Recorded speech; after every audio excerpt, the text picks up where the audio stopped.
Hey everyone, I'm here with the amazing Dr. Amy Johnson, who I think you're doing more for helping people genuinely, authentically, sustainably change maybe than anyone else, really, Amy, because you're right at the heart of really honestly looking at habits, aren't you, and change and behavior and where it all comes from. And so this is why I've invited Amy to be right at the start of our new series, in which we look at a quote that is really like impactful. It's so rich. There's so much in it, and we take 20 minutes or so to really hear from the person who gave us that quote, what it really means, all the real depth to it, which we all sense is there, but like what's real, what do each of these words mean. So I'll read out our quote that we're going to look at, and this is from Amy's book, The Little Book of Big Change, the no willpower approach to breaking any habit. And it is, your habit is not you, and it's not personal. It is simply your brain doing what it does. So hi Amy, hello to Hi, your Claire. quote. Thank you for Thank you being so here. much. Thank you so much for having me. And as I was saying, I love that I wrote that or that showed up through me apparently 6 or 7 years ago. And Hmm. even as you read it now, it's like, oh, there's a lot in there to Yeah. dissect. And so I love that you're doing this. Yeah, so would you take us through, like maybe even word by word, what's it telling us? Yeah. So your habit is not you. I mean, nothing is you. Your habit is not personal. Nothing is personal. So of course, in that particular context, we're looking at habits, which, man, do they feel like us, and do they feel personal? And it's so easy to see, and we've all had so much of this experience of some habit showing up, and it's like instantly, I mean, thought wants to come in and say, what's wrong with you? I can't believe you're doing this. More thought comes in and says, you know better. Yet thought is creating the habit, and then thought is coming in and criticizing what's happening. And I think that's the kind of thing that just leads us all to just feel like we're going crazy. That's probably one of the biggest things I hear from people when I talk with them around habits is, yes, they're destructive and unhealthy, and they affect our lives in all kinds of ways, but it's really the shame. And it's that sense of, I know this isn't me. And they might not say it that way, Mm. but there's a knowing that this isn't me. I know better. This is not what I want to be doing. Yet it's that feeling of just being so hijacked and taken over by something beyond our control that really, it's at the root of the suffering around this. So your habit's not you, your habit's not personal. I mean, again, we could say that about anything in life, but it's like stuff is arising, habitual patterns, if we want to call them that, actions, behaviors, thoughts, feelings. I mean, everything seems to just simply arise. And then what also arises is a conversation that says, this is about me. This is happening to me. This is because of me. Mm. I need to stop this. And just kind of see it like that. It's this one giant, is how I see it anyway, like this giant flow of experience. And in that flow is what appears to be happening, and then a big conversation about what appears to be happening. Yeah. And when you say it's not personal, how can that be? Like how can it not be personal when it looks like it is my body, my mind, my actions? What does it mean, not personal? The story in our heads is that everything that's felt is mine. Mm. You know, sometimes even again, even when we sort of know, it's still felt with this overlay, I think, of a story that says, this is me, and this is my experience, and this is about me in some way. And then that can go very deep again into the real stories about what it all means and where it came from. I mean, this can get to be a lot of me in this stuff that arises. But no matter what, even if there's not a ton of thick story, even anything that arises, if there's a sense of me, like I'm me and you're you, and everyone's their own separate islands out there, then what arises right here in this experience is going to feel like it's me and like it's mine, and that just feels like it's such fertile ground for suffering because there's this ownership. And so there's a lot of levels at which to talk about it. But I think, again, just being a sense of a separate me makes everything feel like it's me or mine to some degree. And then when you add in more of the stories that make it look so personal, it's even more so. But how is it not personal? I guess, you know, that's just how it seems to go. Is that, I mean, don't hang on my words, anyone, but this is just my attempt to point at this. It's like life just is like what appears to be happening is what appears to be happening, and it's all one expression of life, period. There's one energy, and it expresses in all kinds of ways and forms as bodies and identities and actions and thoughts and all of that, and chairs and coffee cups, but it's all the same thing expressing in all of these ways. And and again, there's part of that expression is this me that kind of owns certain things or appears to own certain things, but maybe that's just part of the expression. So for all of us, life is going to feel personal to some degree. Everything that is experienced will feel personal, but when we really back up and see it, even personal is just oneness expressing. Even me and mine is just oneness expressing. And that's not anything that our separate minds are ever going to wrap themselves around. But I think this idea of just sort of zooming out and seeing this bigger oneness as we get less focused in on the specifics and we kind of back up, sometimes we can catch a glimpse of like, oh yeah, okay, I'm just part of this story, but really the story is just all the whole.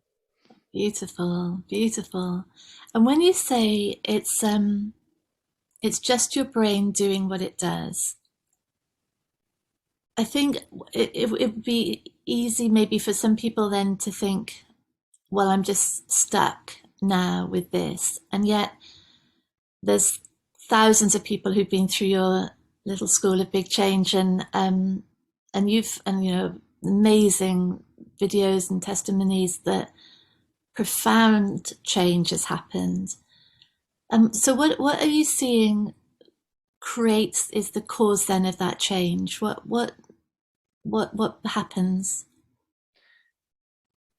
I think when it looks like it's personal and it's me and mine, and there's a me that's going to change it or fix it, a lot of energy and attention goes toward what's arising, and a lot of volition and like willpower, and I don't like this, and sometimes people think that's what's helpful, and who knows, maybe that leads to something, but in the big picture, but it's like, no, I'm fed up and enough, and it just adds so much sort of resistance and tension to what's happening.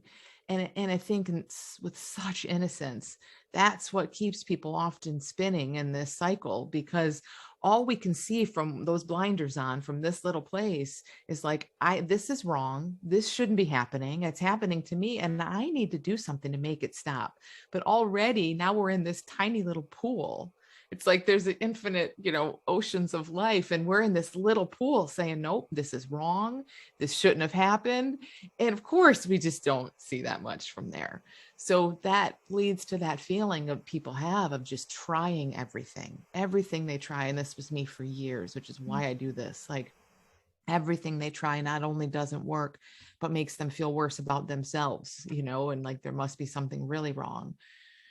So that's where the real suffering is. And I think what happens, what's kind of behind the change, is so hard to talk about what really is, but there's something in seeing, we don't have to step in and make that change. And perhaps as much as there's suffering and struggle in the in the physical world and all of that, perhaps there's nothing wrong. So perhaps our brain is simply a machine that just does what it does with with complete intelligence and perfection behind it. And it's just trying to keep us alive, and it just learns patterns, and it learns things that it thinks are helping. And that's what our habits are. And our habits do help at some point. They bring some relief, and then this little machine says, ooh, that brought relief, and so it just does that more. It's so simple in that way. I mean, again, I'm no brain expert either, but we don't have to be. It's like just a simple learning. And what's so helpful for people is seeing, oh, first of all, there's no problem here. It's just the brain working the way it's meant to. Maybe I've misunderstood it, but we can understand that and see, okay, there is no problem and I don't have to fight against it. And then there's a natural backing up from it. Like, okay, if this isn't a problem that I don't have to step in and fix, then it's just seen from a greater distance and with a different perspective. And even more so than the backing up, almost just a metaphor, like kind of continues. It's like, oh, okay, that's just my brain doing what it's conditioned to do.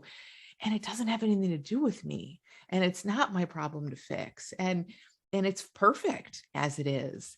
And in that, I mean, there's this amazing place where our habits get to like not only just not have a grip on us anymore, but be this great vehicle for seeing, wow, I'm not my experience. This experience, life just happens in these apparent patterns and habits and conditioned things, but we aren't that. Like there's an ability to see all that and be in that and even be okay with it. And that's not what we're talking about, making ourselves okay with it, but in seeing that it is just how life's showing up and it's not so personal. It's like people are unhooked in a sense. Yeah. Oh, unhooked. So beautiful. And over the course that you've been running and the little school and now with your new book out, just a thought, has there been an evolution in how you work with people, do you think? Is there anything that's changed for you in how you approach this with your students? I think so. And not intentionally. It's not like I can't see a point where things changed or anything, but yes, for sure. In the 5 years, I think the pointing has changed. And so I think it used to be a little more, and it's weird because it's always been pointing to the same basic thing, which is this quote, which is quite old now, but it's still very, very relevant. Like, Yeah. okay, all this stuff happening isn't about you. I think in the beginning that looked a little bit more like don't take it so personally, it really isn't about you. You're a good person. And I wouldn't have said it that way, but there was a little more of like, okay, there's a you, and don't worry, you're healthy and you have all this potential, and this is just something that's running that you're getting kind of caught up in. And now I think it looks a little bit more like it's all just part of life expressing, Mm. even you, even every story, everything. So the extent to which people would notice or hear that, I have no idea, but that's what occurs to me about what's sort of shifting. So nice, Amy. And last question, how have you seen this in your own life? Have you noticed behaviors and habits changing for yourself?